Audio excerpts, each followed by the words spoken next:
America, Ukraine और रूस के बीच अबू धाबी में चल रही बैठक का दूसरा राउंड खत्म हो गया है, लेकिन किसी ने भी अब तक इस मीटिंग पर आधिकारिक बयान जारी नहीं किया है। इस बैठक के बीच ही रूस ने यूक्रेन पर सबसे भयानक हमला करना शुरू कर दिया है। रूसी बम वर्षक और ज़िरकॉन मिसाइलों से यूक्रेन के कीव और खार्किव को दहला दिया गया है। रूस के हमले के बाद यूक्रेन ने कहा है कि अब सारे फैसले युद्ध के मैदान में होंगे।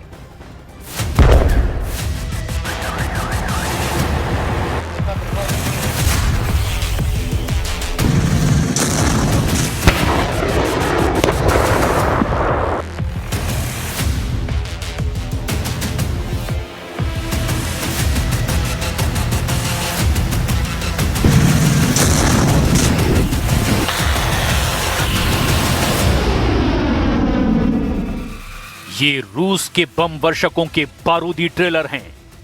ये पुतिन की ज़िरकॉन मिसाइलों के धमाके हैं। यूक्रेन में मिसाइलों का तूफान आया है। यूक्रेन में बमों के धमाके से बर्बादी का बवंडर उठा है। रूस यूक्रेन में लड़ाई का सबसे भयावह दौर अब शुरू हुआ है। रूस ने कीव में 88,000 घरों को बम से उड़ा दिया है। रूस ने खार्किव पर कर दी 1,000 मिसाइलों की बौछार। पूर्वी यूक्रेन जला डालेंगे पुतिन के जनरल वालेरी। पुतिन का ऐलान, अब डील नहीं, यूरोप पर कब्जा। कीव में कोहराम मच गया है। सिर्फ आग ही आग दिखाई दे रही है। सिर्फ धमाके सुनाई दे रहे हैं। सिर्फ और सिर्फ चीख पुकार मची है। सिर्फ युद्ध की त्रासदी है, मगर हमला अभी और भयानक होगा, क्योंकि रूस ने युद्ध में बम वर्षकों से मिसाइलें बरसाना शुरू कर दिया है। पुतिन के जनरल वालेरी बहुत ज्यादा गुस्से में हैं। यूक्रेन पर सबसे भयानक मार पड़ रही है। रूस ने अब फुल फोर्स लगा दी है। पुतिन की रॉकेट फोर्स ने तूफानी प्रहार शुरू कर दिया है। कीव की हर गुजरती रात अब भारी पड़ने जा रही है। वजह है ये डेडली हथियारों की जोड़ी। ये है रूस का बम वर्षक Tu-22, जिसने यूक्रेन युद्ध में बारूदी तहलका मचा दिया है। और ये है रूस की मिसाइल ज़िरकॉन, जिसके धमाकों से यूक्रेन दहलने लगा है। कीव को बम वर्षकों ने कई राउंड में दहलाया है। वहीं ज़िरकॉन मिसाइलों के हमले के आरोप यूक्रेन ने लगाए हैं। दावा किया गया है कि कम से कम 2 मिसाइल धमाके ज़िरकॉन के हुए हैं। और इतना ही नहीं, मिसाइलों और बमों के साथ यूक्रेन पर ड्रोन हमले में तेजी आई है।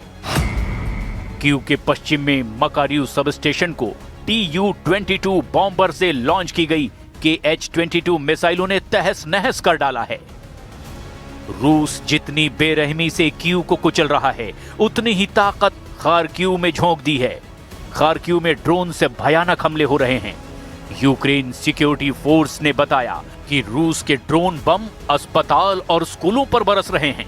खार्किव में आम लोग रात भर हो रहे हमलों से सुरक्षित जगहों पर जान बचाने के लिए मजबूर हो गए हैं। खार्किव में रूस के ड्रोन लोगों की छतों पर दिन रात मंडराने लगे हैं। Вечора почали стріляти. Вони ж літали з 4 вечора, де-то там і хлопці, я чула, ПВО работало, обстрілювалося. Потом же 10 часов, вроде бы трошки за... द क्यू पोस्ट की रिपोर्ट के मुताबिक रूस के बम धमाकों से खार्किव के 6,000 घरों को नुकसान पहुंचा है। यूक्रेन ने दावा किया है कि उसके एयर डिफेंस सिस्टम ने 100 से ज्यादा यूक्रेनी ड्रोन को मार गिराया। वहीं रूस के रक्षा मंत्रालय ने जानकारी दी कि यूक्रेन में वो बड़ी जीत दर्ज करने लगे हैं। रूस ने खार्किव, डोनेस्क और ज़ापोरिज़िया में 5 बस्तियों पर जीत का ऐलान किया है। नए हमलों में रूस ने यूक्रेन के military industrial campus, transport infrastructure, गोला बारूद और तेल डिपो को भारी नुकसान पहुंचाया है। पुतिन आर्मी ने बताया कि यूक्रेन के लिए युद्ध लड़ रहे विदेशी भाड़े के सैनिकों की सबसे ज्यादा मौत हुई है। रूस ने यह भी कहा कि पिछले 7 दिन में यूक्रेन के 1468 फाइटर ड्रोन मार गिराए गए हैं। जब अबू धाबी में अमेरिका, यूक्रेन और रूस एक साथ बैठक करके युद्ध रोकने का तरीका तलाश रहे थे, तब इतना भयानक हमला क्यों हो रहा है? रूस यूक्रेन में युद्ध का उन्माद फिर क्यों सवार हो गया है? वजह ज़ेलेंस्की से सुनिए। बात डॉनबास पर बिगड़ती जा रही है। ट्रंप के लाख कहने पर भी डॉनबास का मामला सुलझ नहीं रहा है। Така магістральна домовленість про гарантії безпеки є. Тепер я чекаю від президента Трампа дати і місця. ज़ेलेंस्की के यूरोपीय पार्टनर उन्हें रूस के आगे झुकने से रोक रहे हैं। यूरोप के देश यूक्रेन को 1 इंच जमीन छोड़ने नहीं देंगे। नेटो भी रूस को यूक्रेन पर कब्जा करने से रोक रहा है। हालांकि इन सब से अलग ट्रंप जल्द से जल्द पुतिन से डील की वकालत कर रहे हैं। ट्रंप युद्ध में हो रहे जान माल के नुकसान की दुहाई दे रहे हैं। ट्रंप नेटो पर इतने भड़के हुए हैं कि उन्होंने नेटो को जमकर लताड़ लगाई है। ट्रंप ने अफगानिस्तान युद्ध में नेटो के रोल को लेकर तीखी आलोचना की। ट्रंप ने कहा कि नेटो ने अमेरिका की कोई खास मदद कभी नहीं की। जरूरत पड़ने पर नेटो अमेरिका के काम आएगा या नहीं, इस पर भी ट्रंप को डाउट है। Along very well with NATO, I think, but I've always said, will they be there if we ever needed them? And that's really the ultimate test. And I'm not sure of that. I know that we would have been there, or we would be there, but will they be there? And let's hope that that never happens. We've never needed them. We have never really asked anything of them. You know, they'll say they sent some troops to Afghanistan or this or that, and they did. They stayed a little back, a little off the front lines, but. We've been very good to Europe and to many other countries. Trump NATO को डांट रहे हैं, यूरोपीय union को फटकार रहे हैं, Trump रूस को धमका रहे हैं, लेकिन उनकी किसी बात का असर दिखाई नहीं दे रहा। ब्रिटेन ने ट्रंप के बयान को नेटो की भयंकर बेइज्जती कहा। कीर स्टारमर ने अपने बयान में कहा कि ट्रंप का यह बयान बेहद डरावना है। And so I consider President Trump's remarks to be insulting and frankly appalling. And I'm not surprised they've caused such hurt to the loved ones of those who were killed or injured, and in fact, across the country. Trump Ukraine को रूस के खिलाफ भड़काने वालों से खफा हैं। वैसे भी उनका नेटो को लेकर रुख बहुत सख्त रहा है। ट्रंप ने नेटो बजट के लिए भी यूरोपीय देशों को निशाना बनाया है। हालांकि उनके युद्ध रुकवाने का दावा जब तक ठोस नहीं दिखता, तब तक ये मुश्किल बनी रहेगी। ट्रंप की कोशिश की वजह से अबू धाबी में हुई हाई प्रोफाइल मीटिंग में भी कोई खास बातचीत होती दिखाई नहीं दे रही, क्योंकि कोई भी झुकने को तैयार नहीं है।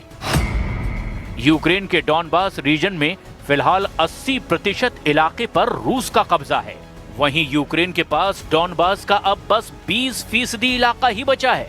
पुतिन ने कह रखा है कि ज़ेलेंस्की 20% इलाके से अपनी सेना हटाएं और डॉनबास पर कोई दावा नहीं करें, तो फिर ये युद्ध रुक सकता है। यूक्रेन ने पुतिन को डॉनबास दे दिया तो ज़ेलेंस्की कहीं के नहीं बचेंगे। डॉनबास यूक्रेन का दिल कहा जाता है, और इतना ही नहीं, ये रीजन मिलने के बाद रूस से यूरोपीय देशों को बचाने वाला भी कोई नहीं होगा।